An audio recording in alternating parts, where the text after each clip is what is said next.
Silipin naman natin ang lagay ng panahon sa Maynila. May unang balita live, si James Agustin. James, maulan pa rin dyan?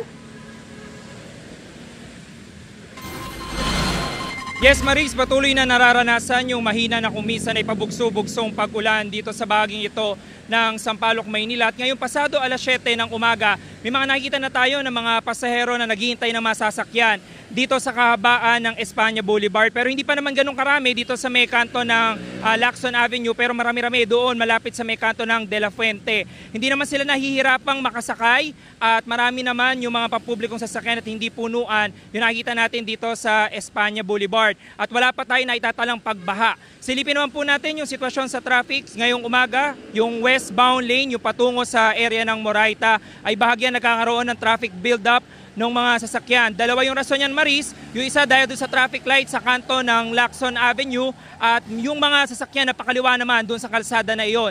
Dito naman po sa eastbound lane na patungo sa area ng Welcome Rotonda ay maluwag na maluwag po yung sitwasyon ng traffic sa mga oras na ito. Kaya sa mga kapuso natin na palabas pa lamang ng kanilang mga tahanan ay magbaon po kayo ng payong dahil talagang maulan yung panahon dito, lalo na, Maris, dito sa may area na ito ng Maynila. Yan ang unang balita. Ako po si James Agustin para sa GMA Integrated News.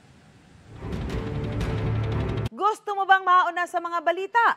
Mag-subscribe na sa GMA Integrated News sa YouTube at tumutok sa unang balita.